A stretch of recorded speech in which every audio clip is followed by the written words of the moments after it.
Hey everyone, welcome to another episode of Porter's Product Marketing Podcast. I'm your host, Josh Porter, and today we have a fantastic conversation lined up. Many product marketers dream about taking their experience beyond one company and working across multiple brands as a consultant. But what does that transition actually look like? Our guest today is someone who's done exactly that. Joining us is Garrett Jestice, the founder of Prelude Marketing. Garrett has an impressive background in product marketing, having worked at Eddy, Lucid Press, and Target, and he holds a bachelor's degree from BYU. Garrett, welcome to the show. Thanks, Josh. Super excited to be here and share, some of my experience with you and your listeners. Absolutely. Well, let's start with your career transition. What motivated you to make the switch from in-house product marketing to product marketing consulting, and what were the biggest adjustments that you had to make? Yeah, it's a great question. So I kind of grew up in product marketing, but early in my career shifted to earlier stage startups. And so I kind of wore all the hats working on small teams, right? My background's in product marketing, but eventually, was head of marketing, CMO, and some of my other roles. So I had to do a little bit of everything.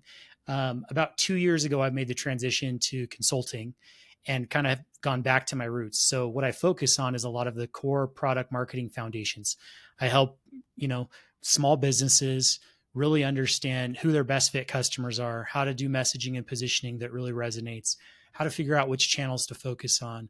Oftentimes we're doing case studies, things like that. So, it's the core foundational stuff a lot of product marketers do. And so anyways, been on this journey for about 2 years. And it has been awesome. I've really enjoyed it. But if you would have asked me 2.5 years ago, if I ever thought I'd be consulting, never in a million years would I thought this is what I'd be doing. So, the journey's fun. It just kind of happens sometimes. So, I left my last gig as a CMO and wasn't sure what I wanted to do after that. I thought I'd go back to an earlier stage company, similar role as a VP of marketing or CMO. And I kind of fell into the consulting thing. But fortunately, my wife is the one who kind of pushed me into it. She said, you'd be good at that. You should just try doing your own thing. So with her vote of confidence, I said, okay, I'm gonna give it 3 months. We'll see if I can get any clients. If I can't get any clients, I'll go back to looking for a full-time gig. Okay. And here I am a little over 2 years later. So, it's been a fun journey. That's great. That's awesome. Wow. Your spouse definitely has needs to have a stamp of approval of a lot of things that you do. So that's absolutely. So that's good. And I like that. It wasn't a kind of all or nothing thing. It wasn't like, oh, I'm going to have to commit to this forever. It's just, okay, let me just test it out. Let's see what happens in a quarter's time frame. And if it doesn't work out, no big deal. Then I just go back. So that's such a great approach. So now that you are working with multiple companies, how do you approach juggling different products, industries, and marketing challenges all at once? Yeah, it's a really good question. I think it's a question that a lot of consultants struggle with. One of the things that I've done is I've constantly evolved and tested my offers. And so when I started, I really said, "Hey, I'm a fractional CMO. I can kind of do anything related to marketing for you." And there's some problems with that, right? I had a friend early on tell me, and I thought this was funny, so I've always remembered it. He said, no company wants to hire a fractional executive. They want to hire a full-time executive. They just have a fractional budget. And I thought, yeah, that's true. Right. And that's some of the pain that I experienced early on with some of my first clients is, they wanted me to do anything and everything related to marketing, but I was working maybe 1 day a week for them. Right. And so you have to really be tight with your scope. And so I've moved away from more fractional engagements and I do really productized services today. Okay. And so my core service is really focused on locking in the foundations. We go through a handful of workshops with these companies.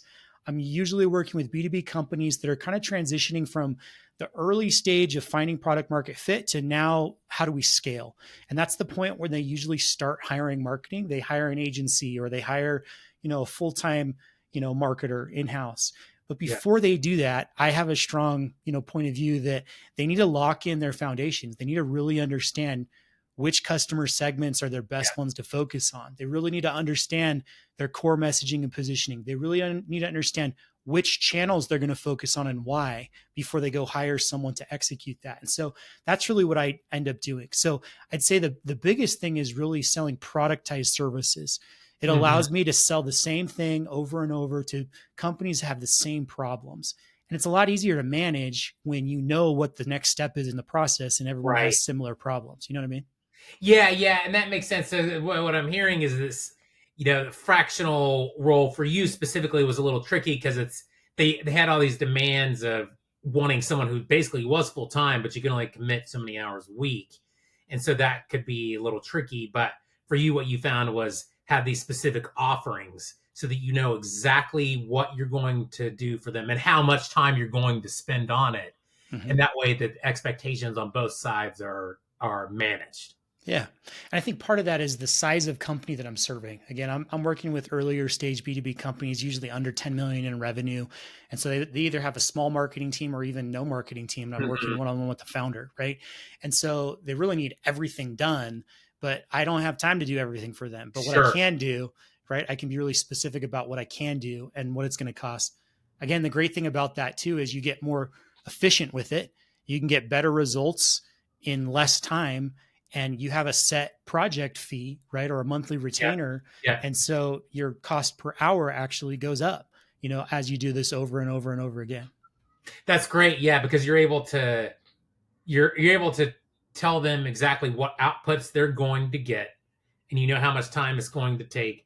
And not only are they able to see exactly what you're going to do, but you get better at it because it's basically kind of a rinse and repeat. Like obviously there's going to be nuances per customer, but you know exactly how to do this thing and you do it over and over again. So even though it's a different customer, you know the process to approach. So that sounds great. That sounds like a great way to organize it. Yeah, absolutely. It's been a really good process. Awesome. So, next question is what are the key skills and processes that have helped you succeed as a product marketing consultant, and how do they differ from working in house? Yeah, I think one of the biggest ones that comes to mind is you have to be okay selling, right? If you run your own business, if you're a solopreneur, half your job is as a sales rep, right? And I'm someone who, if you would have asked me 5 years ago if I ever wanted to be in a sales role, I would have said, probably not, right? Hmm. Like there's a reason why I kind of chose marketing over sales.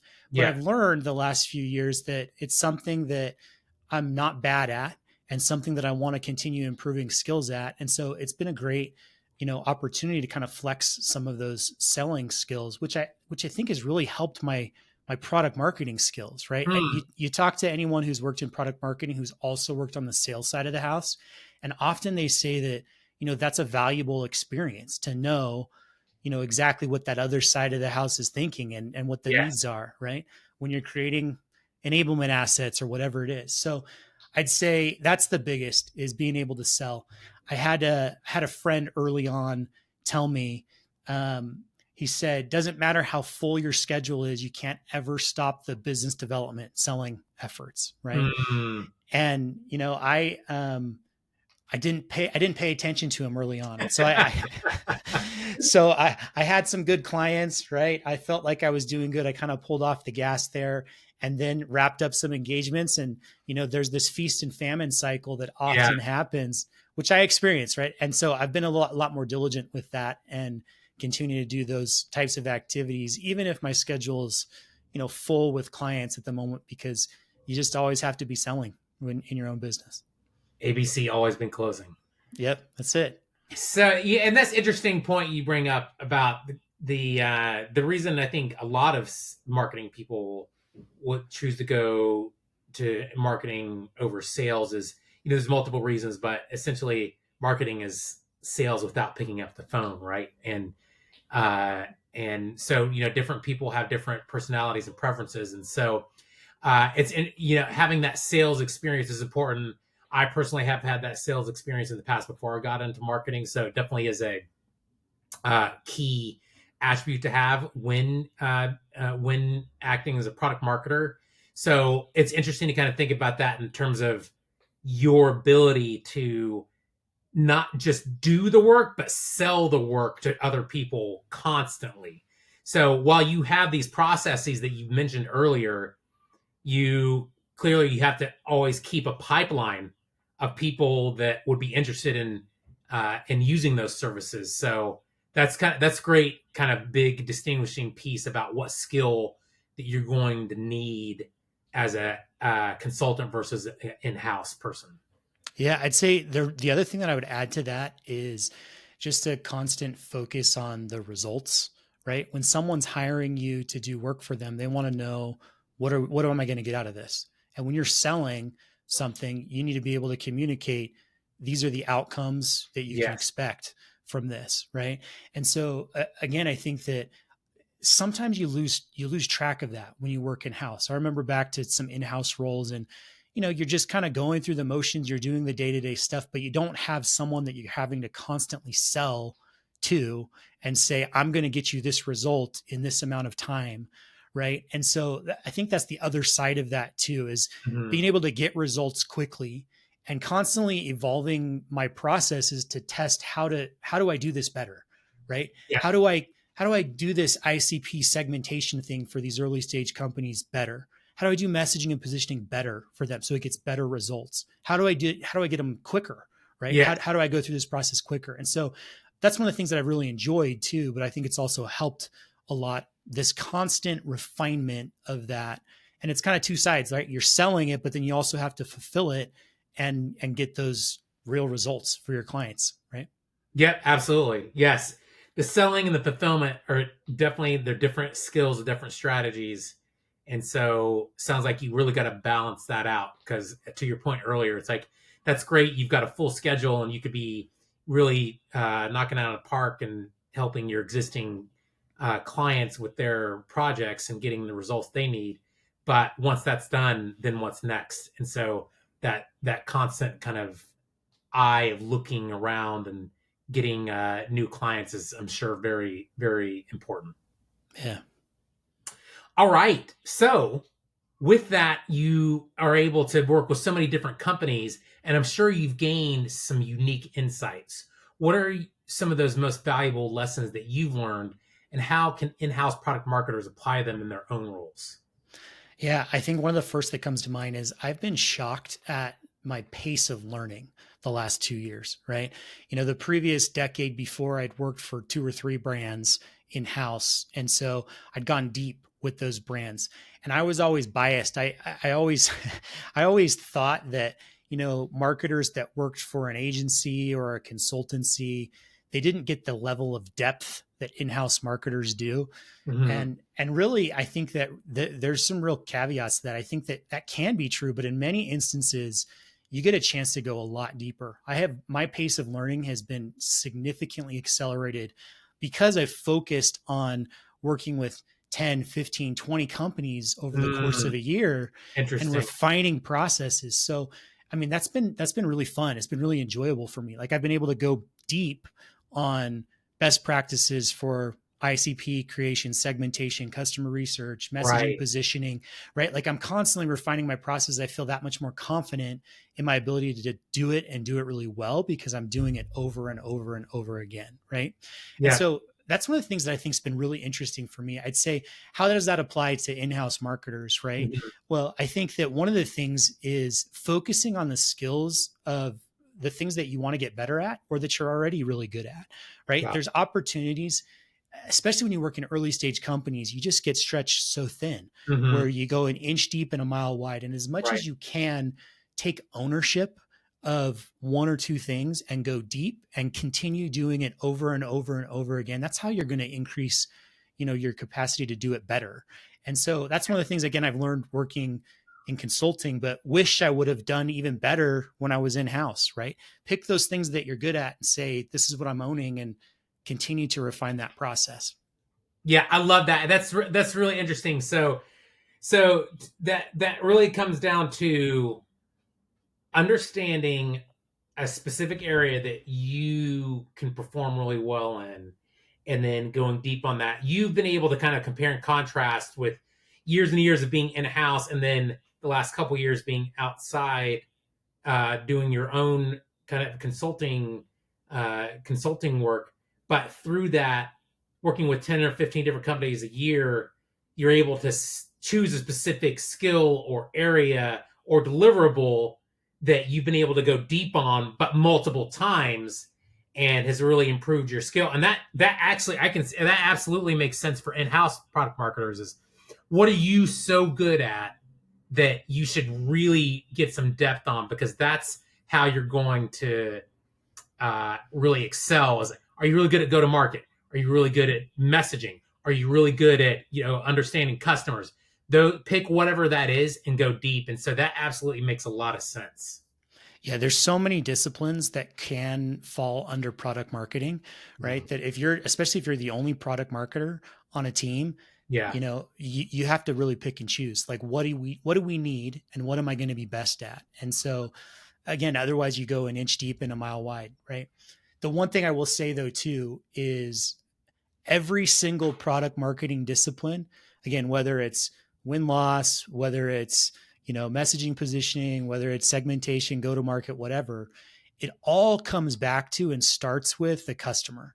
And yeah, so really, if you can stay close to the customers and being able to improve those interviewing skills or the ability to extract valuable insights from calls, things like that, it's going to help you no matter what you pick, right? And that's definitely something I've seen also consulting that I think applies for in-house is you have to stay so close to the customer if you yeah, want to be a good product marketer. yeah, yeah. So two things I'll follow up on that. So to kind of close the loop on the depth area of whatever skill that is that you mentioned earlier that you've been able to gain through this is, and this is something that maybe some other product marketers or maybe you've seen, is like it's kind of being T-shaped. Like, yes, there's all these other, you think about those areas like go to market, customer, writing, whatever it is.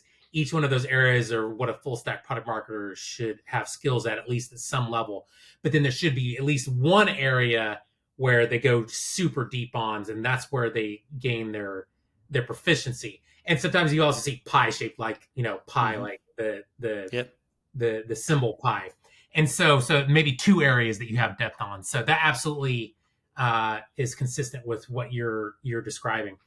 And then also the piece about the customers. And I've said this before on this podcast too. I mean, marketing 101 is understanding your audience. And I love that you particularly have seen that that is universally applicable, regardless of the company, regardless of the skill that you decide to go deep on. Knowing your customers are are what what will help you excel in not only your own personal performance but provide those business outcomes. Yeah. Absolutely. It's the foundation of everything else, right? Absolutely, absolutely. Well, Garrett, this has been great. Super interesting to kind of hear your journey from in-house consulting, from in-house to consulting. I really think it's inspiring, and I think you shared a lot of actionable ways to help product marketers think who are thinking about taking that leap. So now, before we wrap up, of course, we have to do our traditional rapid fire round. So, are you ready for it, Garrett? I'm ready. Bring it. All right, awesome. First question: favorite marketing tool? Chat GPT might be kind of lame, but I'm using it all the time. Hey, if that's what works for you, then that's what works for you. I think there's a lot of depth to ChatGPT that people don't always realize, and things like I just learned that you can customize it and personalize it based on your preferences. So if you're a product marketer, help me do X, Yep. Y, and Z, or even like your personality profiles, like your Yep. Myers Briggs. So I just learned about that recently, and yes, I think there's a lot of depth there. So don't be ashamed for saying ChatGPT is your favorite. Second question: most underrated skill in product marketing. I think this goes back to what we were just talking about, but I think it's good customer interviewing skills, the Yeah, ability to really extract really valuable insights. yeah, yeah. Because in the end, nobody cares what you, Garrett, think or what I, Josh Porter, think. So what does the customer think? Yep. And when you're able to have that insight, that's really going to help you provide the outcomes that you're looking for. So 100% with you on that. Third question: what's the biggest mistake to avoid in product marketing?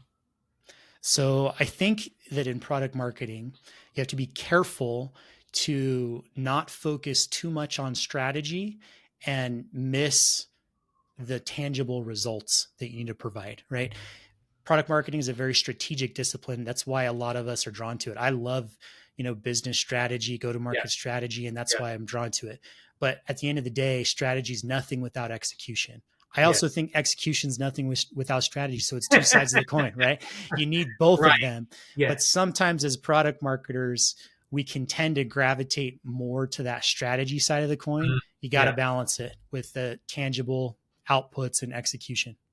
Yeah, and that is the fun piece about product marketing, and that's why it it is typically attracts people that have been working in other functions for a few years to kind of understand more things at a more strategic level.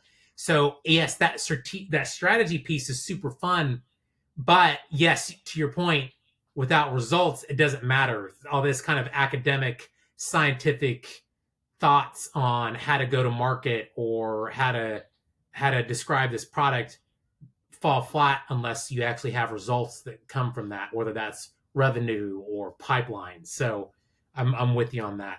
Yep. Definitely makes sense. Okay, what is one thing you wished that you knew when you started?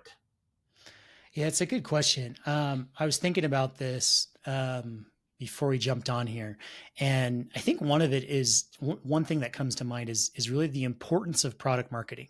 Like, I think product marketing is one of the, if not the most important discipline to building a strong, healthy business. It's just Mhm. foundational to Yeah. everything else that you do. It's cross functional. Functional debate is product marketing really, does it fall within marketing or not? And regardless of what your opinion on that is, product marketing is one of the most collaborative disciplines across all teams. You have to work across all teams to do it well. And I think that the questions that you should be answering as a really good product marketer are core questions to being able to run a successful business, right? Everyone needs to understand, who are our customers? What do they care about? What Yeah. problems are we solving? How do we communicate our value to them? Where do we find them? And those are the types of questions that really good product marketers will help answer. And so really, I wish I would have understood or realized earlier on how vital good product marketing is to building a strong, healthy business. I realize it now, right? But Yes. but I think early in my career, I didn't fully appreciate that. Yeah, and that definitely makes sense. And your ability to work with cross-functional teams is extremely important in product marketing. And I had one product marketing leader said it's the glorious in between.